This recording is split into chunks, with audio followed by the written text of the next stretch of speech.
Europe 1, il est 8h34, l'heure de la revue de presse. La revue de presse de Natacha Polony. Bonjour Natacha. Bonjour Thomas, bonjour Julie, Bonjour. Et bonjour à tous. Ce matin, en une de vos journaux, on a fait taire les armes, mais on en vend quand même. Les Échos, la vente historique qui relance le Rafale. Bon, mais tout de même, c'est la paix qui occupe les gros titres. Le Figaro, Ukraine, Poutine concède une paix fragile. L'Opinion, avec Moscou, la paix froide. Et Libération, avec Vladimir Poutine en photo, l'air roublard et le sourire en coin. Et à la fin, c'est lui qui gagne. Pendant ce temps, le Parisien souffle un vent de révolte, mais c'est contre les compagnies autoroutières et le prix des péages. Remboursés. On va en Ukraine pour commencer. Mais oui, il y a d'abord le récit de cette nuit de négociation. Dans le Monde, c'est le président ukrainien qui se refuse à prononcer le mot Russie et qui dit invariablement le pays voisin. Et puis le Biélorusse, l'hôte, que personne ne veut voir participer aux discussions. Dans le Parisien, ce sont les tensions, quand le président russe se lève brutalement pour aller discuter avec les séparatistes, les litres de café, le vin, la nourriture à profusion et les bâillements.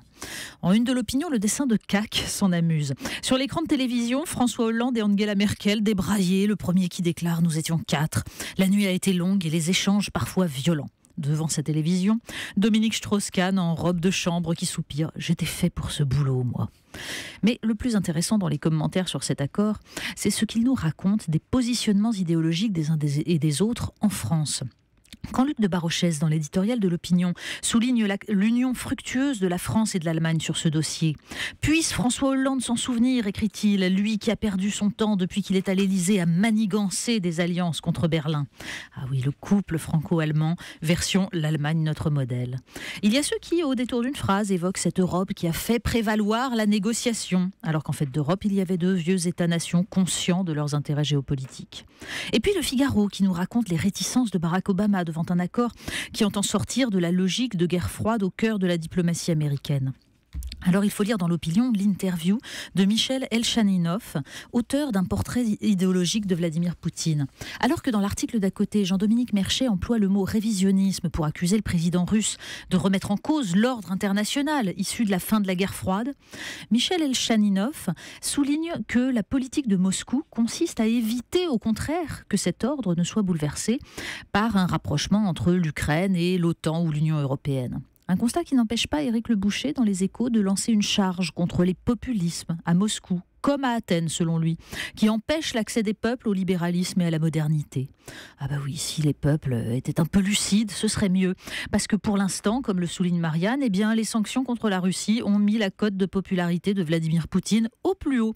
Il faudrait éviter de lui demander son avis au peuple. Et pendant ce temps, on s'enrichit. Mais Certains oui, s'enrichissent. ça c'est la une de Marianne. Banque, showbiz, délinquants, comment ils pillent la France. Le journal explique comment l'évasion fiscale à grande échelle gangrène les démocraties en fragilisant le lien social. Pour le journaliste Antoine Payon, spécialiste de la corruption, le dentiste enrichi et le narcotrafiquant partagent une même volonté, celle de frauder, c'est-à-dire d'appauvrir volontairement leur propre nation.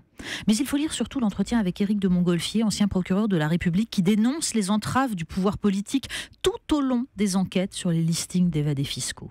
Et ces milliers de noms de fraudeurs qui se seraient évanouis au fil des procédures.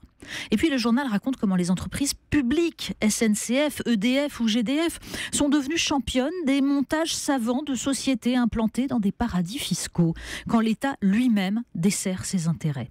On pourra lire à côté l'article du Parisien sur la privatisation future de l'aéroport de Lyon qui est prévue par la loi Macron. Et il comprendra pourquoi ce n'est pas le populisme qui mine la démocratie, mais le grignotage de la démocratie qui nourrit le populisme. Vous vous souvenez, j'imagine, de ce slogan « Sans alcool, la fête est plus folle ». Ah bah oui, parce que pour s'échanger les idées, en fait, il n'est pas question de sombrer dans de mauvais travers. Alors Libération nous raconte comment la Suède et la Grande-Bretagne voient se développer les fêtes sans alcool. Bah oui, dans des pays où il s'agit non pas d'accompagner un repas par un vin choisi avec goût, mais de s'enivrer le plus rapidement possible avec du mauvais alcool, on peut comprendre. Pour autant, les pré-work, c'est-à-dire ces fêtes en boîte de nuit à partir de 5h du matin, avant le travail, avec café, jus vitaminé, ben, ça fait moyennement envie, je vous jure, quand on lit l'article. D'autant que le discours des organisateurs refroidit les ardeurs. L'énergie positive qui se dégage de cette expérience conduit les participants à se montrer plus enthousiastes, productifs et autonomes au travail. Bienvenue dans le meilleur des mondes. On part à la chasse au trésor. Bah oui, ça, en revanche, ça fait vraiment rêver. Le site Atlantico répertorie sur une carte les 10 trésors les plus recherchés au monde. Donc on peut se lancer. La chambre d'ambre, par exemple, une pièce entièrement couverte de panneaux sculptés extraordinaires, offert au tsar Pierre Ier par Frédéric Guillaume Ier de Prusse.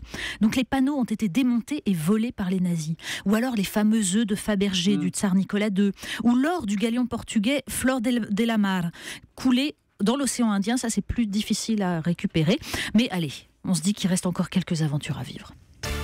Et quoi de mieux pour terminer une revue de presse que quelques bons mots, Natacha? Mais oui, Le Point publie un hors-série, 50 phrases cultes et drôles de l'histoire sur la guerre et l'argent. Alors la version cynique, Clémenceau, on ne ment jamais tant qu'avant les élections, pendant la guerre et après la chasse.